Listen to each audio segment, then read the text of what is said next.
আমরা কোথায় আছি? বৃন্দাবন নাকি ব্যবসার জায়গা। সেখানে পয়সা ছাড়া কিছু হয় না। হ্যাঁ, পয়সা ছাড়া কিছু হয় না। কলিযুগে আমরা বাস করছি, নাম জপটাও অবশ্যই প্রয়োজন। কিন্তু ব্রজে এসে যে একটা ব্রজের নামে যে এত বড় একটা অপরাধ করে ফেললে যে সেই বৃন্দাবন নাকি ব্যবসার জায়গা। হ্যাঁ, যারা ব্যবসা করে তাদের জন্য ব্যবসার জায়গা। আর ব্যবসা সব জায়গাতেই হয়, কম বেশি সবাই কিন্তু ব্যবসা করে। আজকে কিছু যদি না করো, নিজের সাথে যে একটা পেট আছে সে পেটটা চলবে কি করে? যদি কোনো একটা করার রাস্তা না থাকে তাহলে কি করে চলবে? এত বড় অপরাধটা করো না।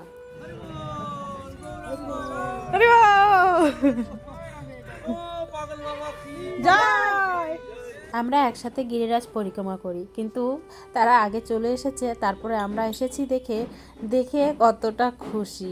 এই তো হচ্ছে ব্রজের আনন্দ। হরে কৃষ্ণ, রাধে রাধে। প্রিয় ভক্তরা, কেমন আছো তোমরা সবাই? আশা করছি সবাই সুস্থ এবং খুব ভালো আছো। গোপাল সোনার আশীর্বাদে, রাধারানীর কৃপায় আজ চলে আসলাম আবার গিরিরাজ পরিক্রমা করতে বাবার সাথে। আর দেখতে পাচ্ছ, গিরিরাজ পরিক্রমা করতে করতে আমরা চলে এসেছি, অনেকেই কিন্তু চেনো, আমাদের এই যে গিরিরাজের তটে কিন্তু চৈতন্য বাবা থাকে। তাই এই যে চৈতন্য বাবাকে দর্শন করার জন্য আমরা দেখো সকলে চলে এসেছি। চৈতন্য বাবাকে দর্শন করে আমরা আবার পরিক্রমা স্টার্ট করে দেব। আর সকালবেলা বেরিয়েছি আমরা 5টার সময়। আজ তোমাদেরকে সম্পূর্ণ গিরিরাজ পরিক্রমা দর্শন করাবো। আশা করি তোমাদের ভালো লাগবে, তাই স্কিপ না করে দেখতে থাকো। আর আমরা কতজন মিলে, সখীরা মিলে দেখো গিরিরাজ পরিক্রমা করছি। গিরিরাজ পরিক্রমা করতে একটা আনন্দই যেন আলাদা। যখনকার বাবার সঙ্গে এবং বাবার সঙ্গে সঙ্গে আরও সখীরা অনেকেই থাকে, একসঙ্গে যখনকার হই তখন যেন আলাদাই আরও আনন্দ। তারপরে এখানে বাবা দেখো চৈতন্য বাবার সঙ্গে কিছু বলছে, তো তোমরা একটুখানি শোনো।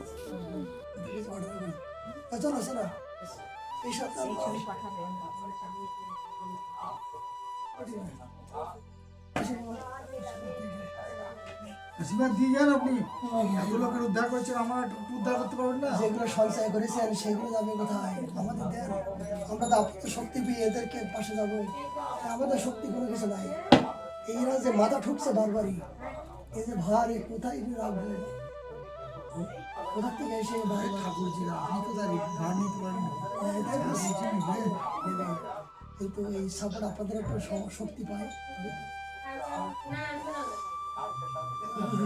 সবাইকে নাম করাচ্ছেন, ভোজন করাচ্ছেন, একাদশী ব্রত নির্জলা এরা আসামে থাকে, এদের নির্জলা মতো করে সব সব নির্জলা মতো এগুলো করে না।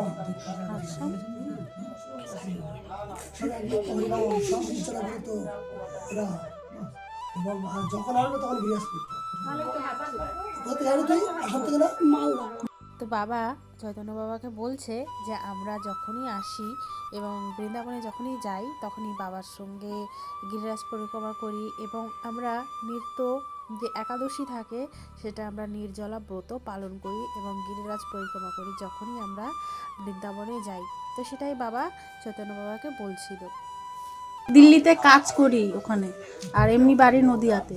মানে নদিয়া। নদিয়া, ওটা আমাদের বাড়ির পাশেই তো। নদিয়া মানে কৃষ্ণনগর, না, বেথুয়া। বেতাড়ি, হ্যাঁ হ্যাঁ। আমাদের নবদ্বীপ। এই যে সন্তের সঙ্গে যে সরাসরি কথা বলছো, এটা একমাত্র কিন্তু আমার বাবার কৃপায়। আজকে যদি বাবার সঙ্গে গিরিরাজ পরিক্রমা করতে না যেতাম, হয়তো ওই যে চৈতন্য বাবারও কিন্তু দর্শন পেতাম না।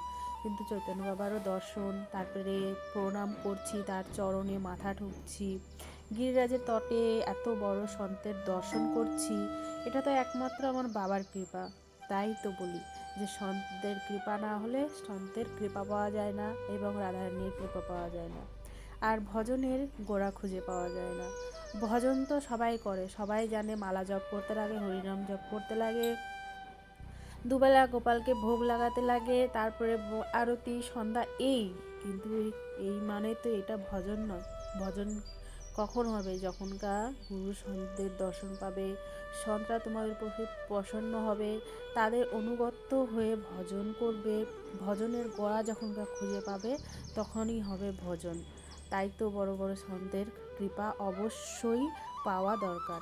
আমরা ভগবানকে যখন ভোগ লাগাবো, যার ঘরে যেরকমই বিগ্রহ বলো, গোপালের বিগ্রহ বলো, রাধা কৃষ্ণের বিগ্রহ বলো, যেমনই যে তাকে রেখেছে, তো তাকে যে যখনকার আমরা ভোগ লাগাই, তো যখনকার তাদের পুজো করি, তো আমরা যে ভোগটা লাগাচ্ছি সেই ভোগটা আমরা কোথায় লাগাচ্ছি, তো এটা কিন্তু অনেকেই জানে না। তো ভোগটা যে আমরা লাগাবো সেটা কোথায় লাগাতে হয়, নিজের ঘরে ভোগ লাগাচ্ছি আমরা, এটা মনে করে ভোগ লাগাচ্ছি যে হ্যাঁ ভগবানকে ভোগ লাগাতে হয়, ভোগ লাগাচ্ছি, কিন্তু কোথায় ভোগ লাগাতে হয় সেটা তো আমরা জানি না। তো সেই সব জিনিসগুলো, ভজন কিভাবে করতে লাগবে, কিভাবে মালা জপ করতে হবে, তবেই তো ব্রজে এসে কোন ভুলটা করা হবে না, ব্রজে এসে কোন নিয়মে চলতে হবে, ব্রজের নিয়মে যখন ব্রজে এসে চলবে যখনকার, তখনই তো হবে ব্রজের কৃপা।